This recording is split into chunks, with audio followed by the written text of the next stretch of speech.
السلام علیکم ورحمۃ اللہ وبرکاتہ۔ اللہ تعالیٰ آپ سب کو اپنے حفظ و امان میں رکھے۔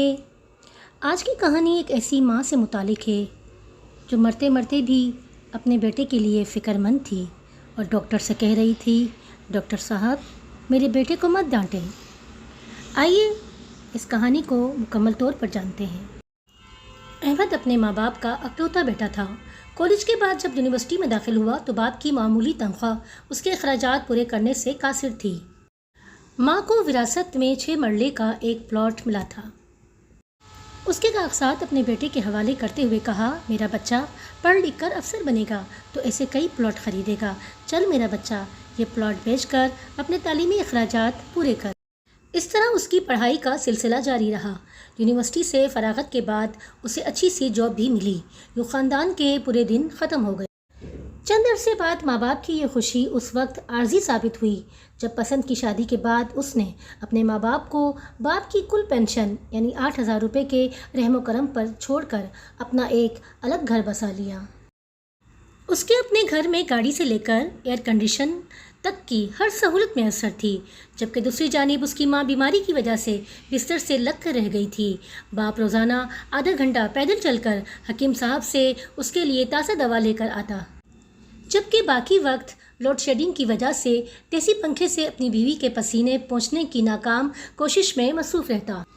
ایک دن شدید بخار کی وجہ سے ماں کی حالت خیر ہو گئی۔ جب ماں کو کھانسی کا دورہ پڑا تو اس کے پڑوس کے لوگوں نے اسے اسپتال پہنچا دیا۔ ڈاکٹر ماں سے کوئی بھی بات پوچھ لیتا تو اس کا جواب بس یہی ہوتا تھا، میرا بچہ میرا بچہ۔ کسی نے جا کر بیٹے کو خبر دی کہ اسپتال کی بیڈ پر آپ کی ماں زندگی کے آخری لمحات میں آپ کو یاد کر رہی ہے۔ اچانک اس کے قدم گاڑی کی جانب بڑھنے لگے۔ بیوی نے اسے روکنے کی کوشش کی تو اسے دھکا دے کر گاڑی میں سوار ہوا۔ آج اس پر جو کیفیت طاری تھی وہ شاید پہلے کبھی نہیں ہوئی تھی۔ بالآخر وہ اسپتال پہنچا اور سیدھا اس وارڈ میں وارد ہوا جہاں اس کی ماں موت کی سرحد پر کھڑی اس کا انتظار کر رہی تھی۔ ڈاکٹر لفظوں کے چھلنی کر دینے والے اسلحے سے اس پر حملہ آور ہوا۔ جب ڈاکٹر ڈانٹ ڈپٹ کی تمام حدیں پار کر چکا تو اچانک ماں کے مردہ نما وجود میں کچھ حرکت محسوس ہوئی۔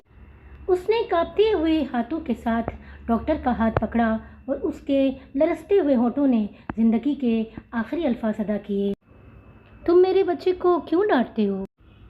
اس کے بعد ماں نے گردن لڑکا دی اور ہمیشہ کے لیے فلک کے اس پار چلی گئی۔ آج زیادہ تر گھروں کی یہی کہانی ہے جہاں شادی کے بعد لڑکے عموماً اپنے بوڑھے ماں باپ کو بھول جاتے ہیں اور وہ بچے جو کبھی ماں باپ کی آنکھوں کے تارے ہوا کرتے تھے آج اپنی بیویوں کو پیارے ہو جاتے ہیں۔